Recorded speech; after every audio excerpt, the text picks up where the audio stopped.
ओम परमात्मने नमः। 62वें अध्याय में उषा अनिरुद्ध मिलन। तो राजा परीक्षित ने पूछा कि महायोग संपन्न मुनीश्वर, मैंने सुना है कि यदुवंश शिरोमणि अनिरुद्ध जी ने बाणासुर की पुत्री उषा से विवाह किया था। इस प्रसंग में भगवान श्री कृष्ण और शंकर जी का बहुत बड़ा घमासान युद्ध हुआ था। आप कृपा करके यह वृत्तांत विस्तार से सुनाइए। श्री सुखदेव जी ने कहा, परीक्षित, महात्मा बलि की कथा तो तुम सुन ही चुके हो। उन्होंने वामन रूपधारी भगवान को सारी पृथ्वी का दान कर दिया था। उनके 100 लड़के थे, उनमें सबसे बड़ा था बाणासुर। दैत्यराज बलि का औसत औरस पुत्र बाणासुर भगवान शिव की भक्ति में सदा रत रहता था। समाज में उसका बड़ा आदर था। उसकी उदारता, बुद्धिमत्ता प्रशंसनीय थी। उसकी प्रतिज्ञा अटल होती थी और सचमुच यह बात का धनी था।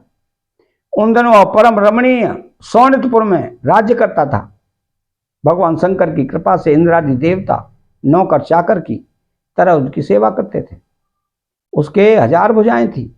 एक दिन वह भगवान शंकर तांडव नृत्य कर रहे थे, तब उसने अपने 1000 हाथों से अनेकों प्रकार के बाजे बजाकर उन्हें प्रसन्न कर लिया।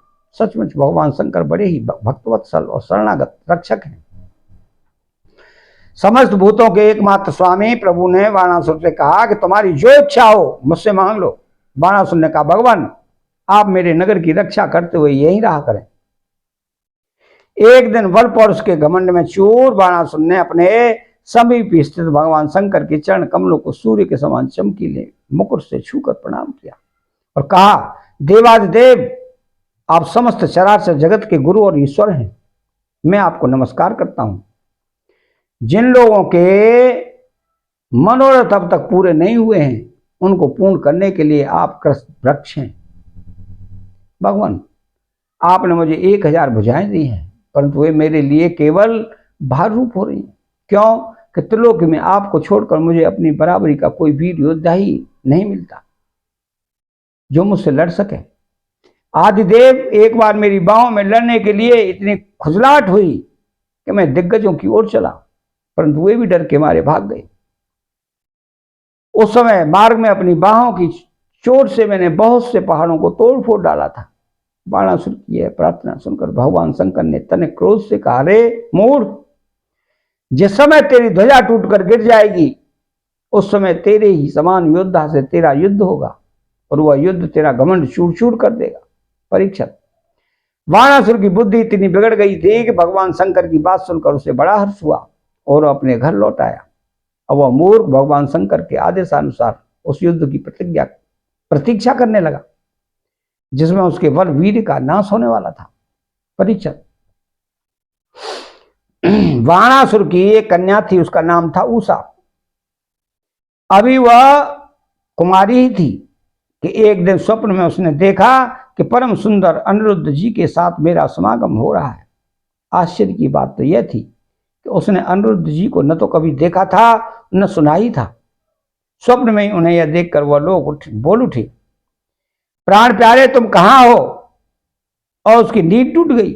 वो अत्यंत विह्वलता के साथ उठ बैठी और यह देखकर कि मैं सखियों के बीच में हूं बहुत ही लज्जित हुई। परीक्षित, बाणासुर के मंत्री का नाम था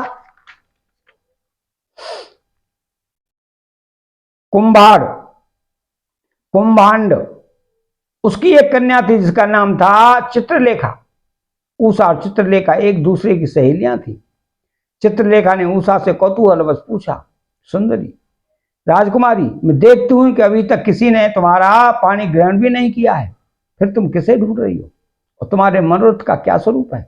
तो उषा ने कहा, सखी, मैंने स्वप्न में एक बहुत ही सुंदर नवयुवक को देखा है।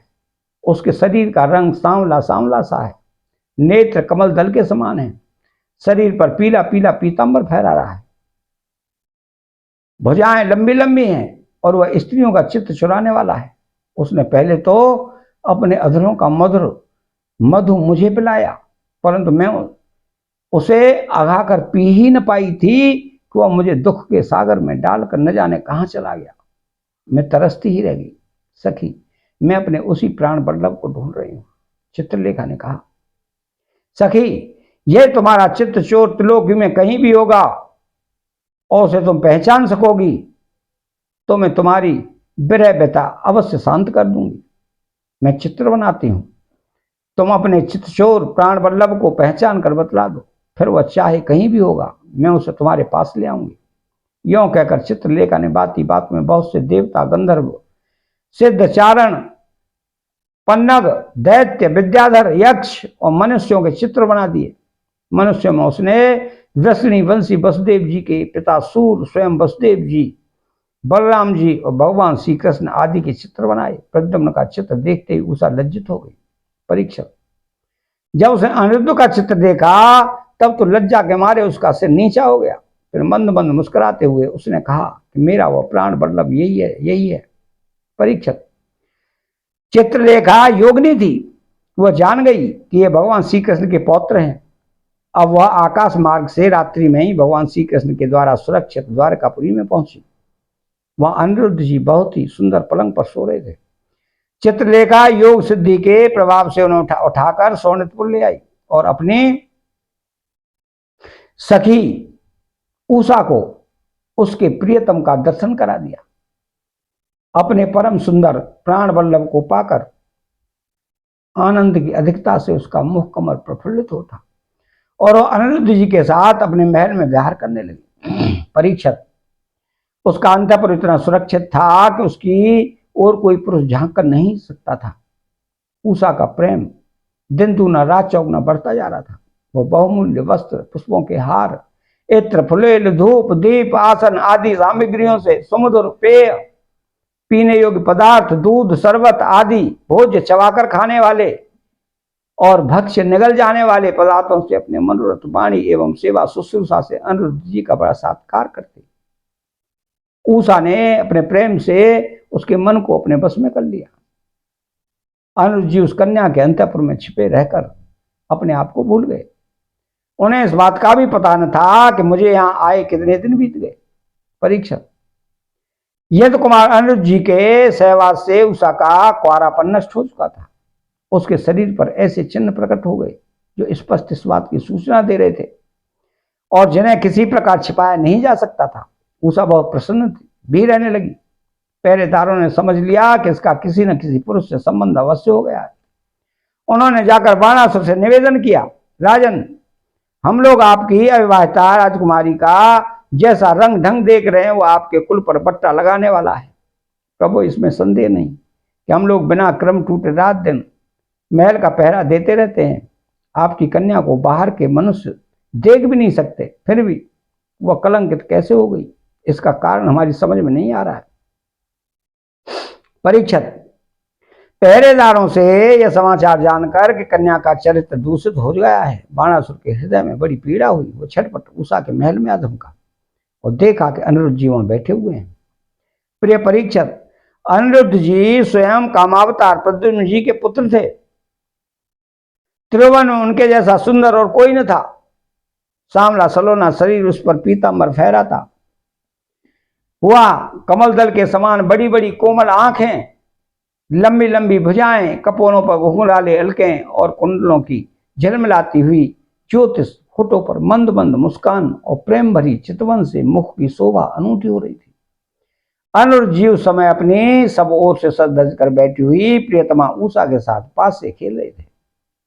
उसके गले में बसंती बेला के बहुत सुंदर पुष्पों का हार सुशोभित हो रहा था। उस हार में उषा के अंग का संपर्क होने से उसके वक्षस्थल की केसर लगी हुई थी। उन्हें उषा के सामने ही बैठा देखकर बाणासुर विस्मयचकित हो गया। जब अनिरुद्ध जी ने देखा कि बाणासुर बहुत से आक्रमणकारी शस्त्रास्त्र से सुसज्जित वीर सैनिकों के साथ महलों में घुस आया है, तब वे उन्हें धराशायी कर देने के लिए लोहे का एक भयंकर परिधि लेकर डट गए, मानो स्वयं कालदंड लेकर मृत्यु यम खड़ा हो। बाणासुर के साथ आए हुए सैनिक उनको पकड़ने के लिए ज्यों ज्यों उनकी ओर झपटते त्यों तो वे उन्हें मार मार कर गिराते जाते, ठीक वैसे ही जैसे सुअरों के दल का नायक कुत्तों को मार डाले।